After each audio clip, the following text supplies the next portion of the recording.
Сәлем, оқушылар. Нұсқа талдау 2 бөлім.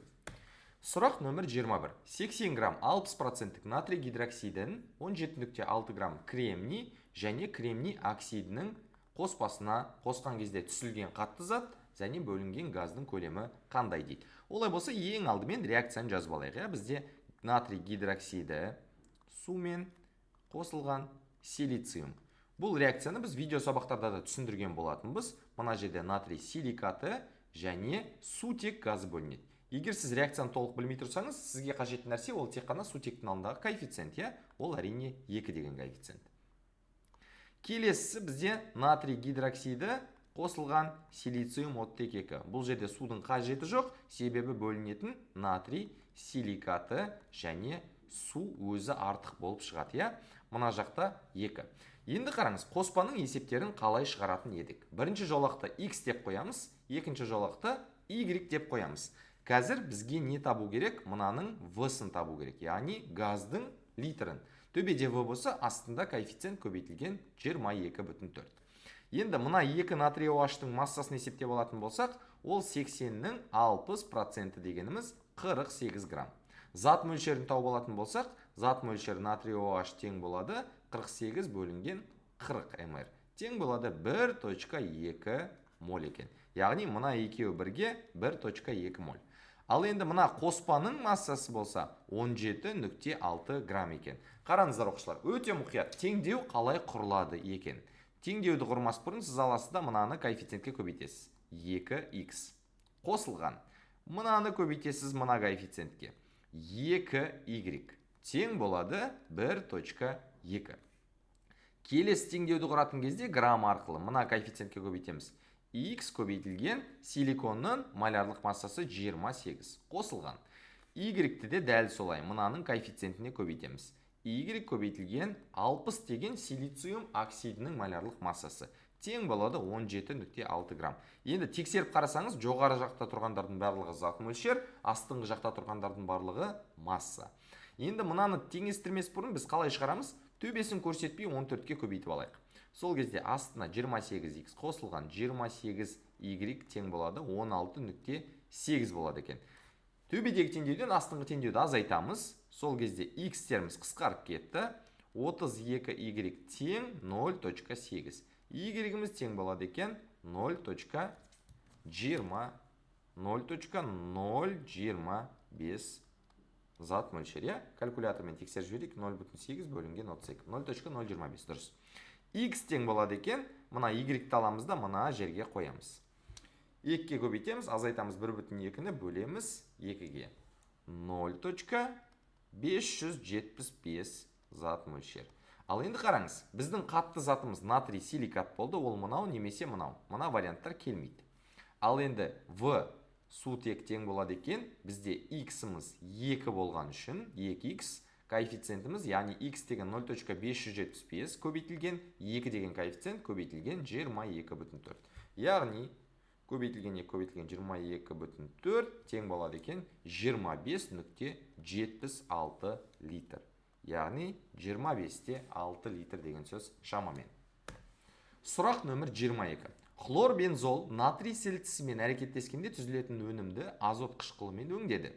Реакцияның бірінші сатыдағы шығыны 15%, екінші сатыдағы шығыны 25%. Соңғы өнімнің массасын есептеңіз дейді. Кеттік, ең алдымен реакцияны жазып алайық. C6H5 хлор қосылған натрий OH. Бұл жерде алмасу, яғни C6H5OH қосылған натрий хлор. Мынау баратта енді екінші реакцияға түседі екен. C6H5OH қосылған HNO3. Әрине бізде фенол мен азот қышқылының арасында сапалы реакция жүреді. Бұл жерде бізде пикрин қышқылы түзіледі екен. Яғни NO2-ден 3 барады. Және 3 су шығып кетеді. Не үшін NO2-ден 3 барады? Қараңыз. Азот қышқылы бізде HO және NO2 болып бөлінеді екен. Мына HO баратта, мына жақтағы 3 сутекпен қосылып, су болып шығып кетеді. Және сутектердің орнын барып, NO2 басады екен. Енді не істейміз оқушылар, қараңыздар. Бізде аралық өнім деген нәрсе бар. Ол мынау, екі реакцияны байланыстырып тұрған, біреуінде реагент, екіншісінде өнім болып тұр. Біз бұның зат мөлшерін табуымыз керек. x моль. Астында коэффициентіміз 1. Сол зат мөлшері арқылы біз қазір не істейміз? Мынаның массасын таба қоямыз. Масса. Пикрин қышқылының малярлық массасын есептеп жіберейік. 72 қосылған 2 қосылған 17 деген гидроксид, қосылған 3 рет 46 деген NO2. 229 грамм бөлінген моль екен. Енді неге келеміз? Егер бізге процент, көлем, тығыздық берілген болса, біз бірден үшеуін көбейту арқылы хлор бензолдың массасын таба аламыз. 10% көбейтілген 100 мл көбейтілген 1,109 бөлінген 100%. Осы жерден есептеп алатын болсақ, 0,1 көбейтілген 100 көбейтілген 1,109. Яғни 11,09 грамм екен. Демек, мынауымыз бізде 11,09 грамм. Астында малярлық массасы 72 қосылған 5 қосылған 35-ті 5. 112,5 грамм бөлінген моль. Ал енді натрий сілтісін хлор бензол натрий сілтісімен әрекетсін түзілетін өнімді азот қышқыл. 10%, мынау натрий оғаштық екен ғой. 11,09 бөлінген 40 грамм бөлінген моль. Мынаны кемес екен. Енді қараңыз, біз ең алдымен зат мөлшерді есептеп аламыз. X тең болады екен 11,09 бөлінген 40. 0,27725 моль. Енді дәл осыны аламыз, екінші реакцияға жазамыз. 0,27725 моль. Біз пикрин қышқылының массасын тауып аламыз ең алдымен. 229-ға көбейтетін болсақ, 63,49 грамм. Ең соңына шығым немесе шығындарды қалдырып қоямыз. Мейлі ол бірнеше саты болуы мүмкін, бір саты болуы мүмкін, маңызды емес. Қараңыздар, шығын мен шығымның айырмашылығы не? Шығын қосылған шығым тең болады 100%. Демек, егер шығынымыз бізде 15% болса, шығымымыз біздің болады екен 85%. Яғни бірінші сатысында бізде шығым 85%, екінші сатыда бізде 75% деген сөз екен. Өйткені біріншісінде шығын 15%, екіншісінде 25%. Енді қараңыз, шығымды біз екі түрлі есептейміз. Егер реагентке қарай есептеп жатсақ, бөлінген шығым, егер өнімге қарай есептеп жатқан болсақ, көбейтілген шығым. Қазіргі есеп бізде өнімге қарай кетіп жатыр. Сол үшін біз просто аламыз да екі рет шығымға көбейтіп тастаймыз. Яғни шыққан заттан көбейтілген 0,85, көбейтілген 0,75. Сол кезде 40,47 грамм шығады екен. Жауабымыз А варианты. Бастапқы массалары бірдей, олеум мен суды араластырды. Жаңа ерітіндідегі қышқыл 54,24% болса, бастапқы олеумның құрамы қандай? Кеттік, олеумның есептерін былай шығаратын едік. Осындай контейнерлердің суретін салып қоямыз. Мына жерде бізде су болған екен, мына жерде бізде олеум болған екен. Мынаның массасы X болса, мынаның массасы да X. Себебі массалары бірдей олеум мен су деп тұр. Демек, массаның сақталу заңы бойынша соңында шыққан ерітіндінің массасы 2x. Бұл жерде ерітінді шыққан және H2SO4-дің проценті 54,24%. Енді біздің шаблон бойынша шығарамыз. Астыда жалпы масса көбейтілген 100 тең болады H2SO4-дің соңғы ерітіндідегі проценті, 54,24. Енді қараймыз, бірінші ерітіндіде H2SO4 бар ма? Бар. Қанша процент? Біз білмейміз қанша процент екен. Мысалға, біз мынаны аламыз да А процент емес, мынаны А процент деп алатын болсақ, А процент белгісіз. Демек, H2SO4-іміз бір азайтылған А процент болады. Мысалға, SO3 дегеніміз 30% болса, ол тең 0,3 деген сөз. Демек, автоматически бізде H2SO4 дегеніміз 70% және бір азайтылған 0,3 деген 0,7 деген сөз екен. Деп түсіндіреміз. Демек, H2SO4-іміз бізде X-тің 1 минус А процент екен. Демек, бір азайтылған А процент көбейтілген X. Бұл H2SO4-тің бірінші ерітіндідегі массасы. Қосылған. Екінші ерітіндіде 0. Ол жерде таза су. Ал үшінші масса бізде үнемі реакциядан келеді. H2SO4. Масса 3. Астында малярлық массамыз 98. Не арқылы есептейміз? Соңында су шыққан болса, демек SO3 арқылы массаны табуымыз керек. Ал SO3-тің массасы қандай?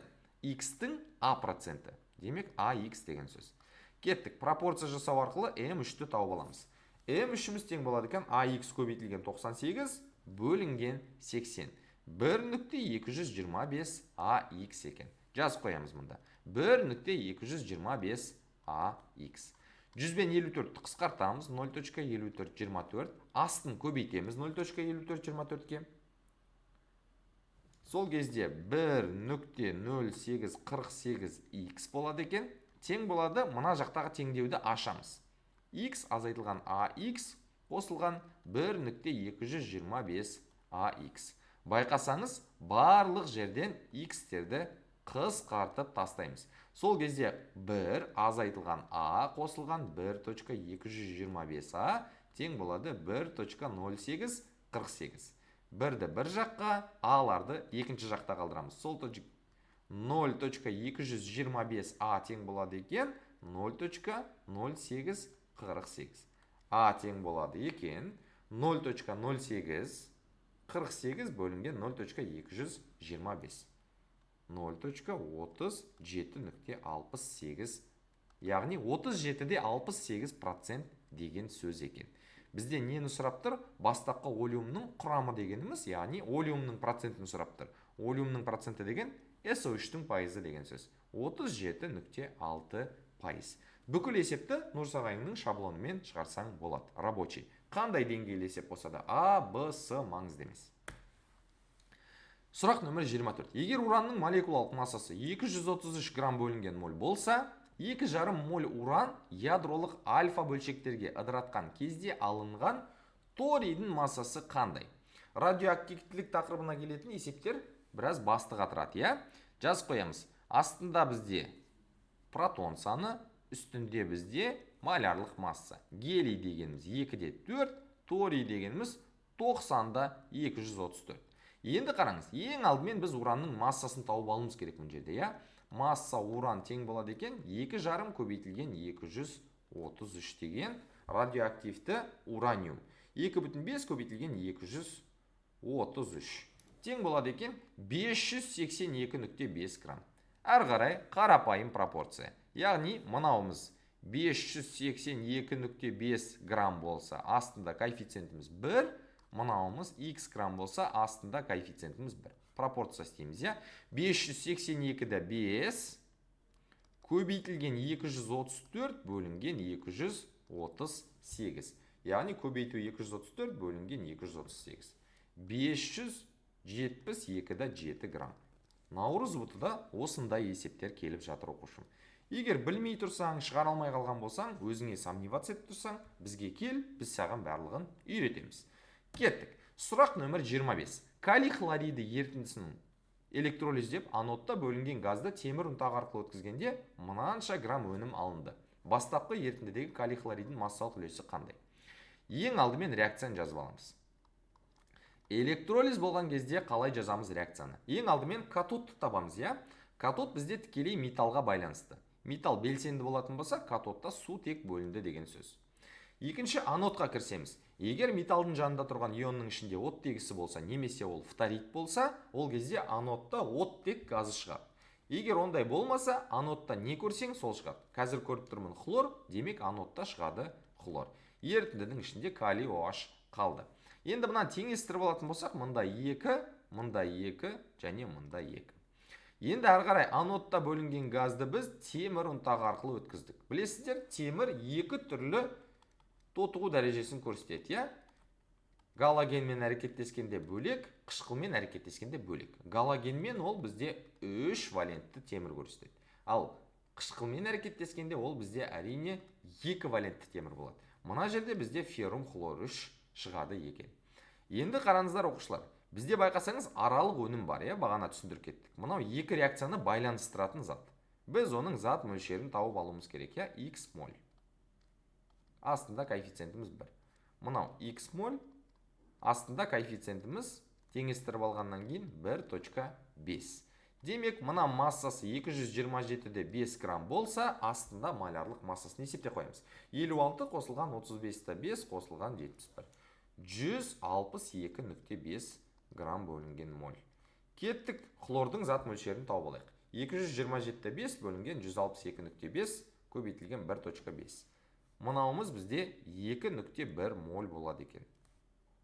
Демек 2,1 болса, мынауда 2,1. Екеуі бір нәрсе себебі. Енді калий хлоридтің массасын табылайық. Масса калий хлорид астында коэффициент көбейтілген малярлық масса 74,5. Енді осы жерде массаны табатын болсақ, 2,1 көбейтілген 2 көбейтілген 74,5. 300 міне масса калий хлор тең 2,1 көбейтілген 2 көбейтілген 74,5 бөлінген 1. 1 деген коэффициент. 312,9 грамм екен. Ал басында қанша болған? 550 граммдық ерітінді. Демек, процент калий хлор тең болады екен 312,9 бөлінген 550 көбейтілген 100. Осы жерден бізде 56,89% шығады екен. Шамамен алған кезде 57%.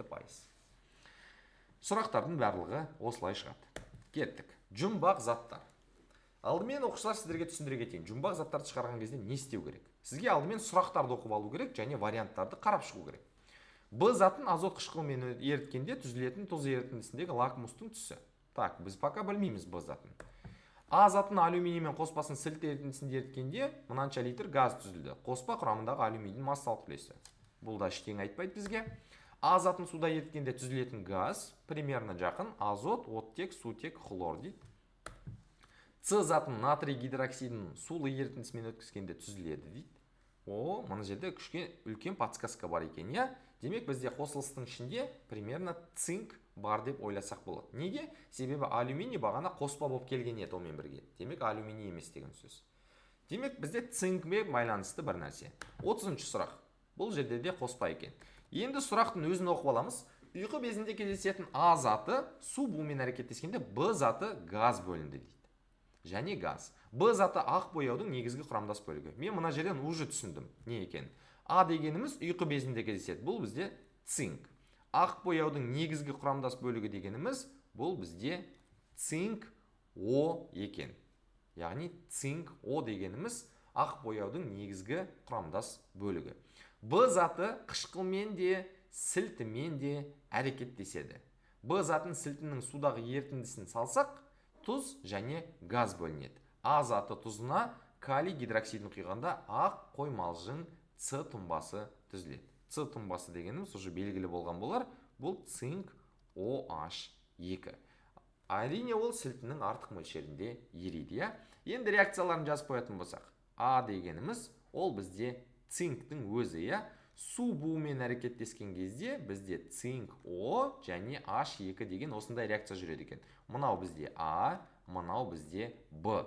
Ал енді С-ны алу үшін А тұзына, любой бір цинк хлор 2-ге калий гидроксидін қосамыз.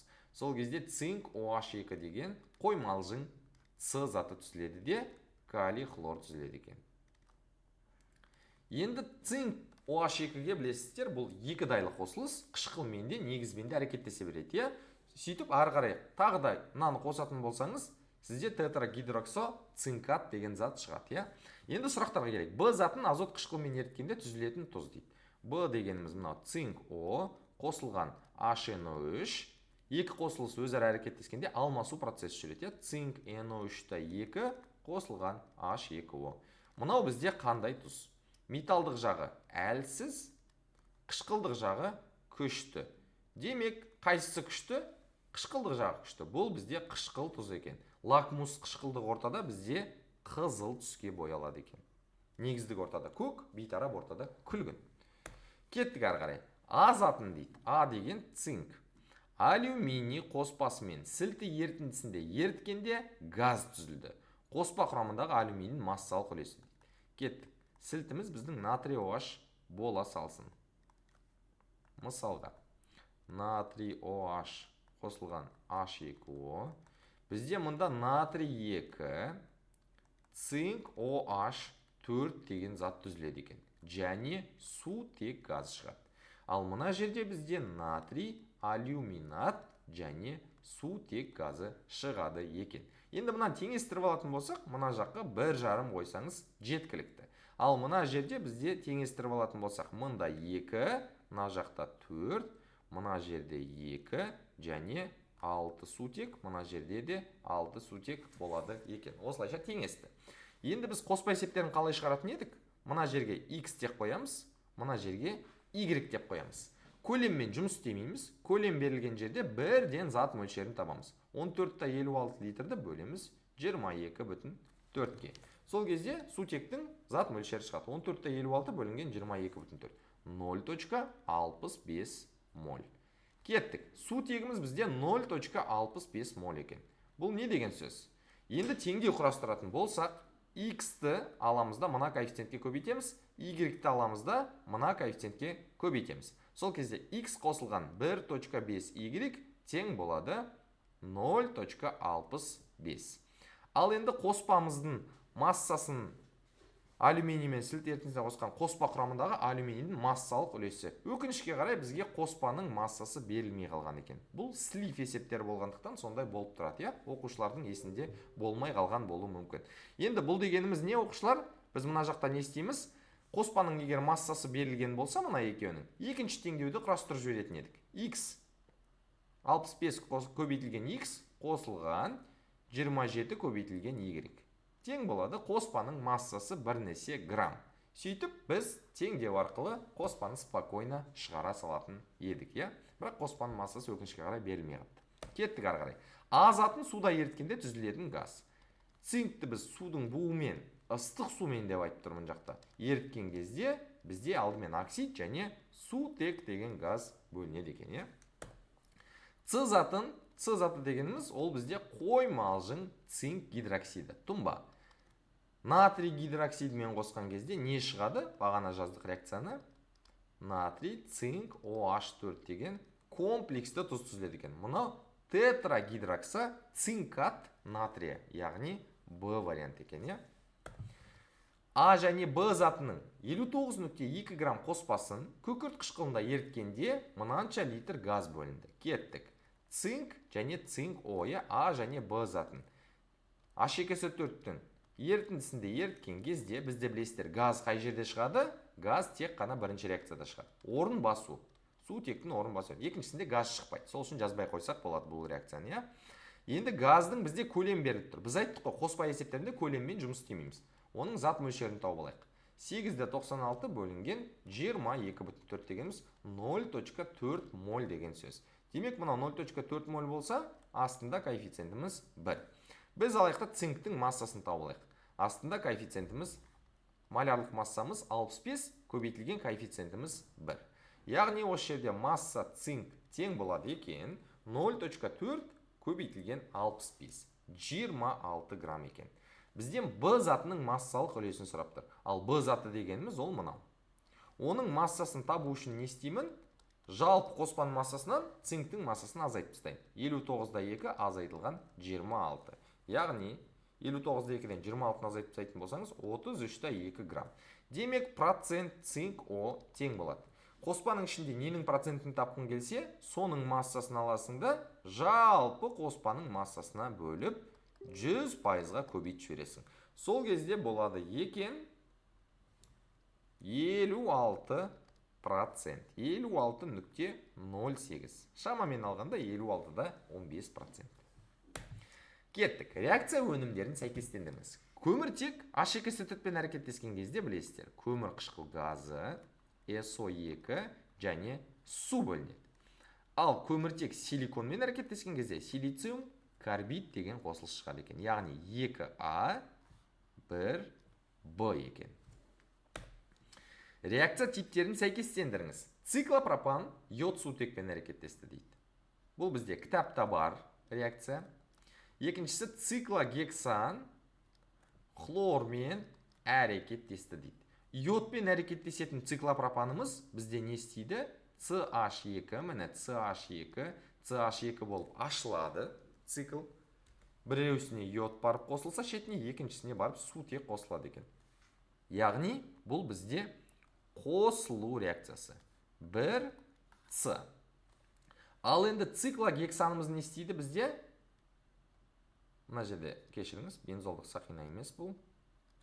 Хлор баратта бір сутектің орнын ғана басады екен. Бұл бізде органикалық орын басу реакциясы. 2А. Кітапты ашып оқысаңыздар, өз жерде дәл жазылып тұр барлығы, сүйретімен де салынып тұр.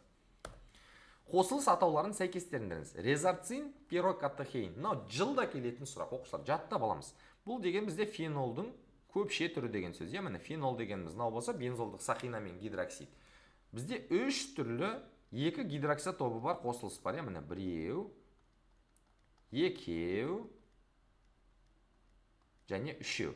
Біріншісінде мынандай, екіншісінде мынандай және үшіншісінде мынандай. Бізде қараңыз, 1-2, мынау 1-2, бір-біріне сосед, через одного дейміз, 1-3 және мынау 1-4. Бұлардың атаулары қандай? 1-2 дегеніміз бұл пирокатехейн, яғни мынау екен. 2С. 2 дегеніміз ол мынау, 1-3. Бұл бізде резарцин, яғни 1А екен. Резарцин. Ал үшіншісінің аты гидрохинон. Гидрохинон деп айтамыз. Яғни 1-4. Мынау не? Орто. Мынау пар мета, мынау пара орналасқан 2 гидроксид топ. Біз солай айтатын едік. Кеттік дальше. Құйма негізін құрайтын металдар. Дюралюмин дегеніміз, әрине бұл алюминийден жасалатын құйма. Бұл самолеттардың тұмсығын жасайтын құйма. Болат дегеніміз, әрине бұл темірден. Темірден жасалады. Темірден және көміртектен жасалады. Живая сталь деген бар ғой, көрген шығарсыздар кино. Шойын мен болат, домна пеші деген сияқты заттар сіздерге таныс болатын болар. Екеуінің айырмашылығы не? Көміртектің проценттік үлесінде. Шойында да, болатта да темір бар. Және ұбытының басқа есептерінде төмендегі құймалардың қайсысында темір бар деген сұрақ кездеседі. Жауабымыз шойын мен болат болады екен. Каталитикалық реакция теңдеулеріндегі катализаторларды сәйкестендіріңіз. Су қосқан кезде бізде қышқыл болады. Сутек қосқан кезде никель, платинум және палладиум болады екен. Демек, 1 дегеніміз А болады қышқыл, 2 дегеніміз никель болады екен. С. Кеттік ары қарай. Бутанолдың классаралық изомері. Бутанол дегеніміз не? Ол С4H9OH. Бұл бізде спирт екен. Ал барлық спирттардың классаралық изомері ол бізде жай эфир, яғни радикал 1, оттек радикал 2. Самый главный көміртектің саны сәйкес келсе болғаны. Метил, этил, эфир дегеніміз метилда біреу, этилда екеу. Қарасаңыз, 3 қана көміртек бар. Дұрыс емес. Диметил эфир, CH3O, CH3. 2 ғана көміртек. Дұрыс емес. Метил, пропил, пропил эфир. Байқасаңыз, 4 көміртегі бар. Бұл дұрыс.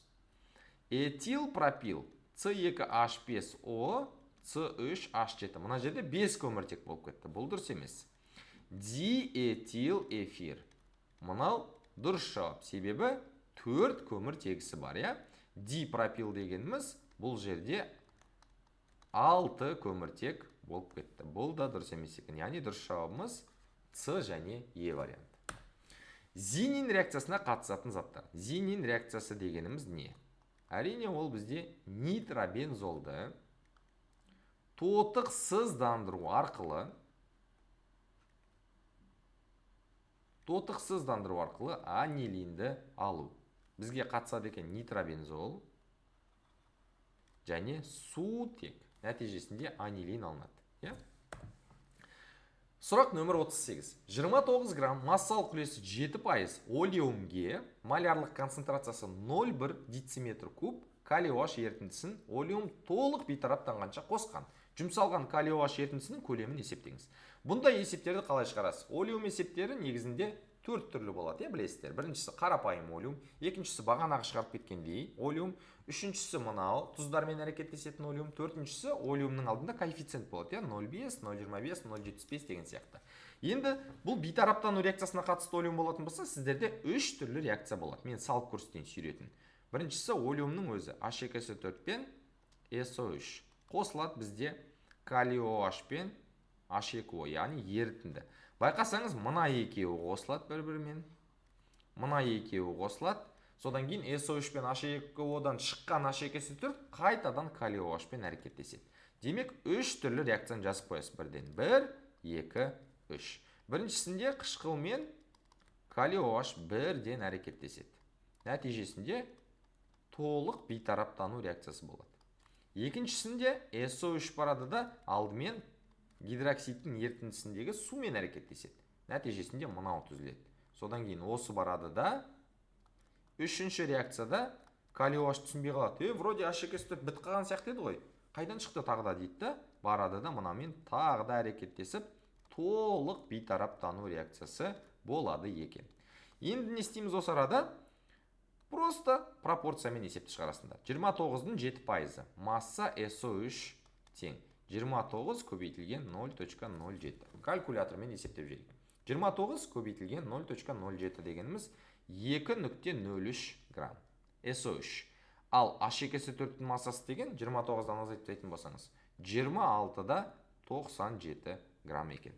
Демек, мынау 26-да 97 грамм, астында малярлық масса 98. Бізге ерітіндінің көлемін есептеп тұр, бірақ та не арқылы? CM арқылы, концентрация арқылы. Концентрация деген зат мөлшердің көлемге қатынасы. Демек, мынау бізде беріліп тұрса, мынаны бізден сұрап тұрса, бізге зат мөлшер табу керек екен, иә? Значит, мынау x моль. Астында коэффициентіміз 2. Пропорция істейік. X тең болады екен, 26-да 97 бөлінген 98 көбейтілген 2. 0.55 моль. Бұл бірінші калий OH, иә, жұмсалған. Енді SO3 арқылы мына H2S4-тің зат мөлшерін тауып алайық. Y моль. Астында коэффициентіміз 1. SO3-тің массасы 2.03 грамм, астында малярлық массамыз 80 грамм бөлінген моль. Пропорция. 2.03 бөлінген 80. 0.025 375 моль. Тура сол барады екен да, енді 0.025 375 бөлінген коэффициентіміз 1, калий OH-тікін Z моль деп қояқ, астында коэффициентіміз 2. Пропорция. Мұнан 2-ге көбейтетін болсақ, 0.05075 моль. Мені байқасаңыз, 2 калий OH-тың зат мөлшерін тауып алдық. Енді екеуін қосам. Зат мөлшер калий OH общий. 0.55 қосылған 0.05 0.75. 0.55 0.6 болады екен, я шамамен есептеген кезде моль. Енді CM бойынша көлемді табатын болсақ, бізде зат мөлшеріміз 0.6, концентрациямыз беріліп тұр 0.1, тең болады V. V тең болады екен, әрине 6 литр болады екен. Кеттік ары қарай. Сұрақ нөмір 39. Мұнайдың құрамы неден тұрады? Мұнай деген білесіздер, ол алкандардан тұрады, иә? Алкан деген ол басқаша тілмен айтқанда парафиндер деген сөз. Алкендер олар алейфиндер деп аталады, иә? Одан кейін мұнайдың құрамында циклды көмірсутектер бар. Және ароматты көмірсутектер бар екен. Яғни дұрыс жауабымыз А, Б, С.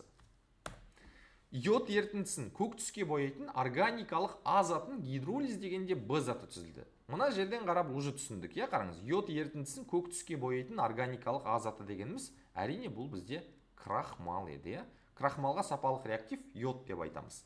Демек, А дегеніміз крахмал болса, С6H10O5, біз оны гидролиз деген кезде бізде әрине не түзіледі? Глюкоза түзіледі. Альфа глюкоза түзіледі, иә. Крахмалдан альфа глюкоза, целлюлозадан бета глюкоза түзіледі, оны білеміз. Демек, А заты деген крахмал, Б заты деген глюкоза екен. Ары қарай ферменттер қатысында, фермент дегеніміз өршіткі деген сөз, катализатор. Ферменттер қатысында Б заты фермент дейміз. Ыдыраған кезде өзіне тән иісі бар сұйық С заты түзілді. Бұл бізде ашу деген сөз, иә, брожение глюкозы дейміз ғой. Әрине бұл бізде этанол, спирттік ашуы екен. Мынау бізде С заты екен. Мына жақта варианттарда да беріліп тұр. Ал негізінде глюкозаның 4 түрлі ашу реакциясы бар, иә. Сүт қышқылды ашу, лимон қышқылды ашу, май қышқылды ашу және спирттік ашу деген сияқты 4 реакцияны жатқа білуіңіз керек. Оқушым берілмес бұрын талпын Нұр Сағайының Instagram парақшасына жазылып алды, тағы да пайдалы ақпараттар алып, УБТ-ға дайындал. Егер мына шығарған есептер саған қиындық туғызса, бізге кел, біз сені дайындап көмектесеміз. Бұлардың бәрі өте оңай есептер негізінде. Өзіңе сен, қолыңнан бәрі келеді.